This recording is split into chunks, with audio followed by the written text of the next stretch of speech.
So I'm here with my friend Chris, aka the Vegan Zombie. How's it going, man? Hey, how's it going? Thanks for having me on the channel. Definitely, yeah, it's always good having you on. We've done a collab in the past. So I want to talk to you about how you're on like this special diet. You've been eating really healthy. I was wondering if you could talk a little bit about that. Yeah, that was the biggest question that people had because I started eating a lot different in my videos and people were wondering like, is there something wrong with you? Like what's going on? And I recently put out a video why I'm on this diet. So for those of you that are wondering, I was on the no salt, no oil Dr. Esselstyn diet. And that stemmed from last August, I decided to go get my blood tested for the first time ever. And I'm a longtime vegan of going on 24 years, and I've never taken like supplements or vitamins. And I felt great, so I wanted to go see what my results were. So I went and did that. You can check out the entire video, but everything was pretty good. My B12 was fine. My protein was really high. My vitamin D was a little bit low, but that's because of where I live in Syracuse, New York, the snowiest city in the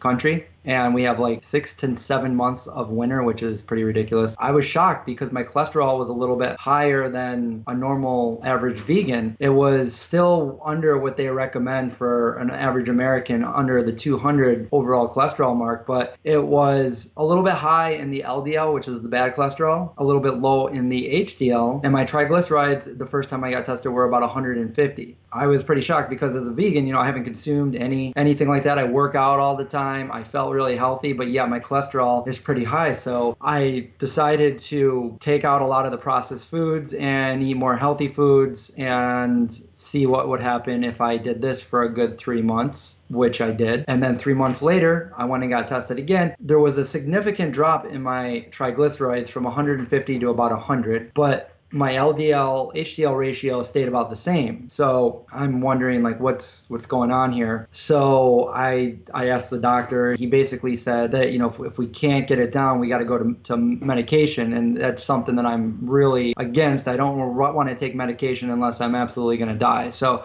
I want to stay away from that as much as I can. So he said, you could up your HDL by doing exercise. And I explained I work out every single day. Like I literally take no days off. He said, well, what kind of exercise are you doing? You got to do a lot of cardio. So I was like, oh, there it is. I hate running. So I just got to start running more than I already am. So I started doing that on top of eating. And what I did by changing my diet, I already ate pretty healthy, and I've been eating pretty healthy for the past 6 years or so compared to how I used to eat as a vegan. I used to be a junk food vegan. What I did was I took oils out. And when I say that, I didn't stop eating foods that had oil in them, but I stopped cooking with oil. So I would cook a lot of food with like olive oil, canola oil, especially coconut oil. I stopped doing that altogether. I started cooking more in my air fryer or using some apple cider vinegar or even water. That on top of doing more cardio, I went back after another 3 months and got tested again. It was the same. Now, the last time that I went and got tested was back in April, and everything was the same. And he tried to explain to me again that your liver makes up 60% of your cholesterol, your diet is the other 40%. So, your diet and your exercise is showing your triglycerides have dropped, but yet your LDL and your HDL ratio are still the same. So I don't know if there's really much. Your liver is just producing more cholesterol than the normal person. And I'm like really like, I'm bummed out because I'm a huge health freak. I don't want to take medicine, and I can't figure out like why this is happening. When I put my video on YouTube, a lot of people in the comments were saying the genetics thing is, BS. It's basically loading the gun, and your diet is pulling the trigger, which I wholeheartedly agree with, but I couldn't deny the fact that my body was doing something different. So when a vegan doctor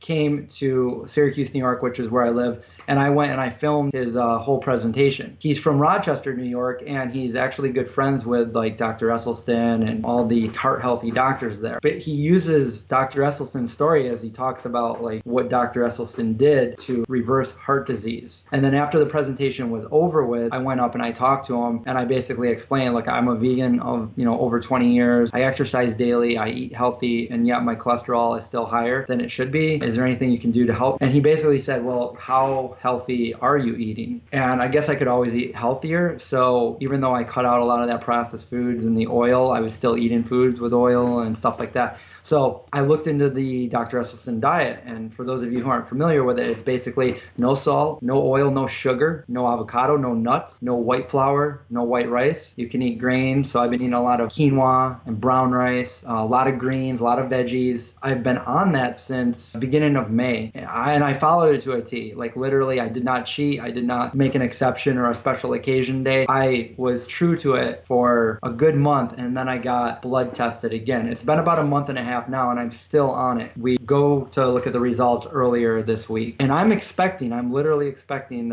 it to be just the same. And it's just, I had a theory that maybe my cholesterol is just a little bit higher than other people. That was my best case scenario. Or, maybe it goes down, which means like, okay, so it was diet. But again, like, do I really, am I going to be happy with that? Because that means I can't eat any of the foods that I love, the rest of my life without having higher cholesterol. I'm kind of bummed about that. But anyways, I go in and he sits the results down in front of me. And sure enough, I have cholesterol that is beyond perfect. So my overall cholesterol before was 185-ish. And then my cholesterol this week, after this Esselstyn diet, was 142. My LDL went from 130 to 89. And he is completely dumbfounded at what I did. He's just kind of like, he's looking at the facts in front of him. He's looking at the science. He says, whatever I'm doing it right. So that's where we're at today. Wow, that's awesome. And yeah, it's pretty crazy because you've been 100% vegan this whole time. I mean, you're not just any regular zombie in human flesh. You're a vegan zombie. This September will be 24 years. Yeah.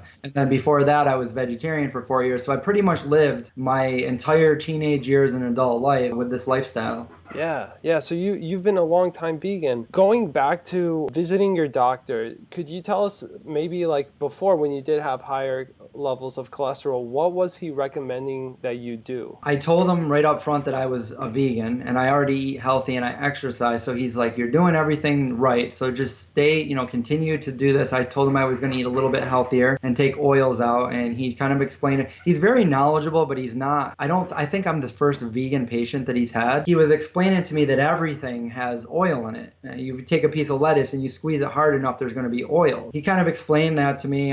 I didn't argue with him about it, just listened to him, and then I went out and I did my thing. So each time I would go back in, he finally just said, your liver is producing more cholesterol than it should be. Pretty much anything I did at this point isn't going to work. And I asked him, is there anything like liver healthy foods that I could do to make it stop doing that? And he kind of laughed and said, if you figure that out, you'll win the Nobel Peace Prize or whatever. He kind of laughed at me. I left there very confused because I've heard all of my life and I've lived it that the vegan lifestyle, the vegan diet is one of the most healthiest that you can be on. And I truly believe that. And, meat and dairy are just toxic in your system. So knowing that I had high cholesterol and I was eating healthy and I was exercising and nothing I was doing was changing that led me to believe that there was something about my body that was producing more, even though people were saying that's not true. I didn't know what to believe. I was very confused when I left there that time. See, I'm the kind of person, like, I never get sick, so I never go to I haven't been to the doctor in like 10 years, but I decided to go get my blood tested last year so I could do a video on it to show people, on a vegan diet, like what to expect. And the cholesterol was the only thing that I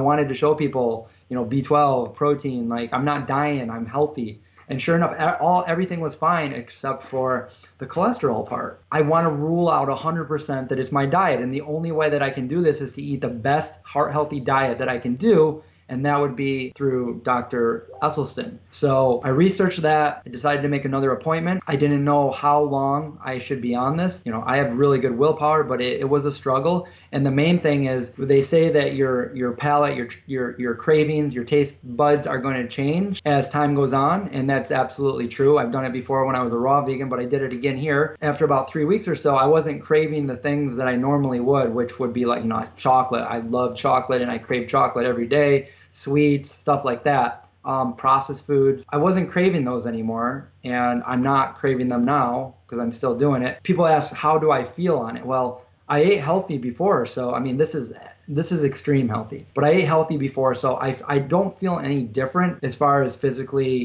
good or bad. I felt good before and I felt good now, but I've lost a lot of weight. and I haven't been trying to lose the weight, it's over 15 pounds, and that's in a month and a half. And you can eat as much as you want. If you're hungry, just keep eating as long as you're eating this diet. When I finished this, I decided that either I'm going to go now because I can't continue to do this. This is terrible. Or I'm going to wait like the 3 months. I'm like, I don't want to wait 3 months to go get blood tested again. I saw some research where somebody said 3 weeks to a month will change, and other people say 3 months. I ended up after 1 month of going to get blood tested. I went to get the results, and they were really, really good. So I'm surprised the diet worked. The one thing that I think caused the diet to work so good, not only did I start choosing like the foods that didn't have any oil in it and all whole foods, but when I was doing this before, I was making a lot of salads and stuff, and I was craving like some kind of fat. So I was putting avocado. I was eating a lot of avocados and a lot of nuts, especially cashews and stuff. I was making a lot of dressings and sauces with cashews. There's a lot of saturated fats there, and they say those are the good fats. But I took those out of the diet, and sure enough, my cholesterol dropped significantly. They say anything under 150 is a heart attack proof, and mine's now 142. So I was amazed this happened. The doctor kind of looked at me and he was laughing, and I said, yeah, I've been on this crazy diet, and he's laughing, and I'm like, I took Dr. Esselstyn's advice, and he goes, he's crazy. And I'm like, what do you mean he's crazy? Look at my results. Like, I didn't take medicine. This is what I did. He didn't know who Dr. Esselstyn was, and he started to try to compare it. He tried to come up with scientific reasons of why it was alluding to like why what I was doing was bad, but he never said the word bad. He couldn't say the word bad because he knew my results were like undisputable, and they were right there in front of him, and I didn't take any medicine. So he knew that he was very, very interested. I hope that he uses this information for other patients in the future, but I can tell the guy is, he's very scientific, and he was so curious that he wanted to know more, but at the same time try to debunk me. Like, he said things like, well, there is no proven diet to be any better than another diet. And I didn't argue with him, but I don't agree with that whatsoever. He tried to compare like the Dr. Esselstyn thing to like the Atkins diet and stuff like that. I'm like, no. So he asked me, spell his name out for him. And he Googled him and he starts looking him up. Now, for those of you that know Dr. Esselstyn, he's not some fake doctor. He's got a ton of really high credentials and achievements. He was the head of the Cleveland Clinic, which is one of the best heart hospitals in the country, in the world. He started doing this in like the early 90s. So we had a little bit more of like a debate. He was trying to say that, eating like this is going to make my fat receptors dry up. So if I ever incorporate foods back, I'm going to have like, some troubles and stuff like that. And I'm like, what? He was trying to debunk what I was doing in any way that he could. But at the same time, he knew what I was doing was undeniable. So then at the end of the visit, he kind of acted like, well, I'm going to keep you on the same routine and I'll see you again in 3 months. And I'm like, well, I'm not going to come back in 3 months, maybe 6 or 9 months. It was funny because he never recommended any of this. It was all me. And the reason why I went there was because I needed the blood test. I needed him to go over the test with me for, insurance reasons. So that brings me to where I am now. So now I technically don't have to be on this diet. I can eat other foods. And I tried eating a couple things, but it didn't really do anything for me. I didn't think I was going to be like this, but I'm still staying away from like oils and highly processed foods and stuff like that. So for the most part, I'm still on this diet. But I think what I'm doing, because I never had a heart problem. I never had a problem with my blood pressure. My blood pressure was perfect, 110/65. So I don't have a problem with that. So I don't see like that big of a deal incorporating a little bit of more sodium in my diet, as long as I'm not overdoing or anything like that. Because I don't think that, I'm not sure, but I don't think that really has too much to do with the cholesterol, as far as like, the oils and the other things in there. So I'm still staying away from most of the other things. Yeah, I'm not craving anything really. And that was what I was going to say. I did a little bit more research, and I found some information from Dr. Greger of nutritionfacts.org, and he says that you can incorporate a little bit of miso in your diet. Miso is very salty. It's a fermented bean paste. According to him, there's studies that show that somehow that this fermented bean, it counteracts what the sodium actually does to your body. So I started using a little bit of that and, diluting it with a little bit of water, stirring it up until it becomes liquidy, and pouring that over the foods that I make. And it makes a ton of difference. When you can have that saltiness, that was the only thing I was craving during this entire time doing what I did, was just the bland food. You eat it and you still feel hungry because there's nothing sparking your taste buds, really. Yeah, that's crazy that your doctor just kind of like pushed it to the side when he had the lab results right in his hands showing you lowering your cholesterol through this diet. Medical doctors, they don't really get much training in nutrition as well nutritionists and dietitians do. And the thing is he does seem really knowledgeable. Like he broke it down. Like he's not one of those doctors that is quick to see you and get you out of there. He takes a lot of time with each patient, and he was talking about like the different things. Like he was trying to say that it doesn't really matter what diet you're on because there's no proven diet. It's all about the different fats and carbohydrates and things that you put down your hatch. I dispute that, but I listened to him. He said that your liver makes up your 60% of your cholesterol, and then the other 40% is your diet. And he said that at least 30 to 50% of that 40 should be your diet. Your diet should be lowering that much. I heard while I was sitting in the waiting room, the receptionist or nurse, she went out to talk to the doctor, and then she came back to talk to whoever the patient was. And I'm literally sitting right next to them. And I'm assuming it was an elderly person that had like some disease or, and finished surgery or something like that. And she was recommending, she goes, so you're going to want to eat like meat and dairy. And I'm like, I wanted to pull the phone away from them and be like, they're trying to kill you. Watch forks over knives. Goodbye. I want to ask you, how important do you feel it is for vegans to eat a whole food plant-based diet, not just for like non-vegans? Well, yeah, obviously you can be vegan and not be healthy. You can be a junk food vegan, which is pretty much what I was for the majority of the years that I was vegan. And we didn't have like a lot of information out there. I went vegan before YouTube existed, before Google, before the internet existed, really. My rationale was if it tasted good and it was vegan, I'm going to eat it. I never had any issues being overweight or anything because I was very active. I was a skateboarder and I skated every single day, like all day. So I was very fit, but it wasn't until about 6 years ago that I decided to start eating a lot healthier. Now, I think it's important to look after your health. The whole plant-based vegan diet is the healthiest, and I think people should eat that as much as they can. But if you're going to eat like the comfort foods out there, the delicious, I'm not going to deny they're delicious and they're great foods, but as long as you can do something kind of like what I did, where you go and you get your blood tested, otherwise you don't really know. You only see the outside, you don't see the inside of your body. And even as a vegan, you can be unhealthy. I mean, my cholesterol wasn't dangerously high, but who knows? Like if I kept eating really, really poorly without knowing it, I could have had cholesterol and heart problems. I feel like as long as they're going to get blood tested and making sure that they're healthy, then I feel like these comfort foods and stuff, I do think they're very important for a vegan lifestyle. And the reason why is because for non-vegans, so we always want non-vegans to start to live more vegan-friendly lives, and that's because we want to make that change. We don't like what's going on, and it's not because of we don't like what they're doing. It's because of like the harm they're causing on animals and the environment and their own lives. We have loved ones and stuff that are eating very poorly, and we might want to see them eat a little bit healthier. And the first step is to go over and start eating more of a plant-based diet. If we didn't have all these comfort foods out there and these replica foods like vegan burgers and vegan cheeses and stuff, then people are going to be more, I think, resilient to not wanting to go vegan, because that in their mind is only going to leave them some plants and carrots, just grains. Like there's nothing interesting for them when they're eating anything they want already. So when you say, okay, you're about to bite into your burger, but wait a minute, what if I told you I could make you this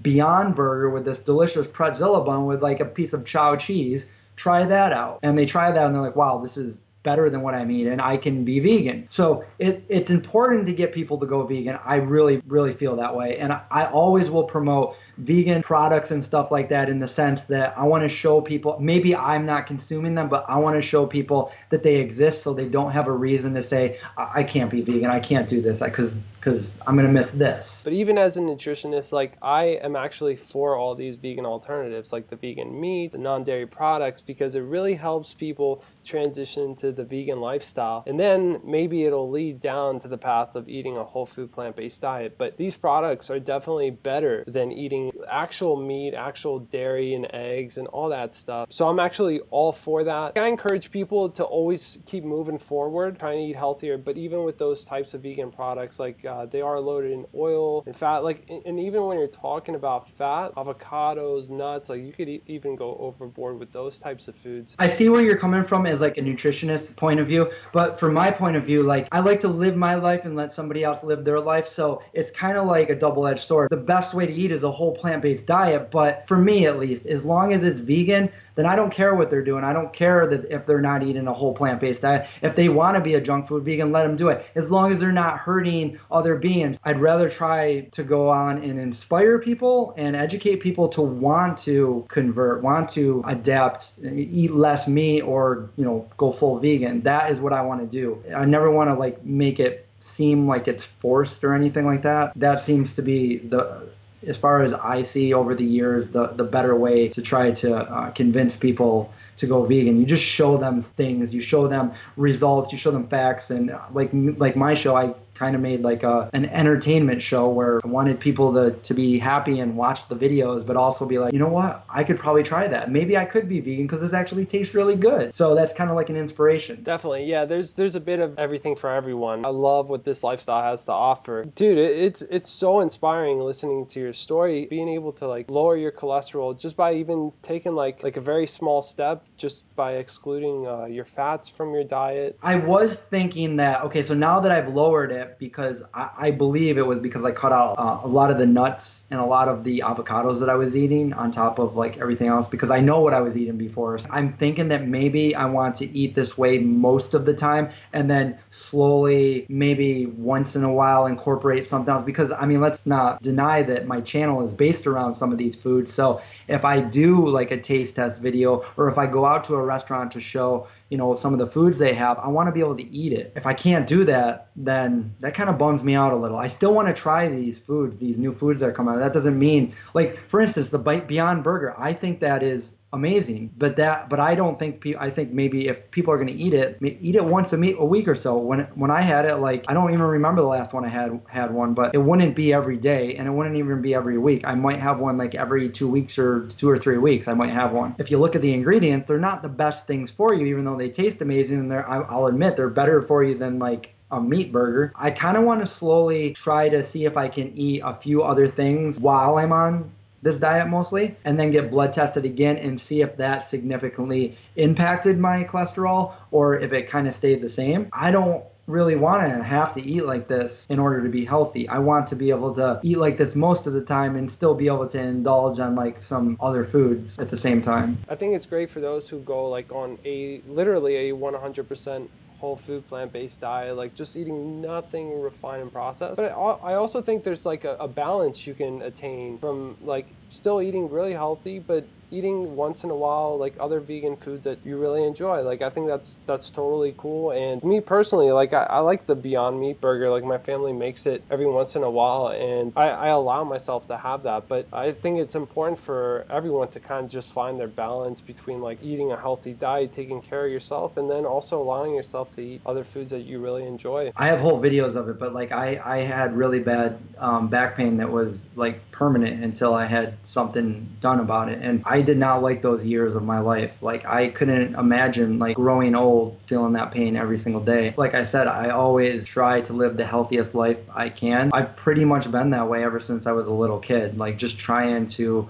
stay away from things but no matter what kind of peer pressure was around me, like I did what I needed to do to stay as healthy as possible. And I want to continue to live that life and feel good as long as I can. Like I don't want a terminal illness. I don't want a terminal pain. I want to live good, because I know people live like this and I feel bad for them. And diet is like a number one thing. I mean, it doesn't cure everything, but it's that's what you put in your body. You got to expect if you put bad things in your body, it's probably going to be like finite. And if you put good things in your body, you're probably going to feel a lot better for a lot longer. I think this is a good place to wrap it up. Do you want to tell people where they can find you and learn more about you? You can find me at theveganzombie.com. I make my own t-shirts right in my garage. So if you want to support and buy a t-shirt, I also have my own cookbook, The Vegan Zombie Cook and Survive, which you can also find on my site. There's also an ebook. And if you want to support, I have, Patreon. I actually have my copy right here. There you go. It's kind of a unique cookbook. It's got a bunch of pictures in it, but it also has a little graphic novel at the beginning. We did like a little comic explaining the vegan zombie. Yeah, that's really awesome. Pretty fun. I love the artwork in this. My friend Robert Kramer did the art for this, and he's amazing.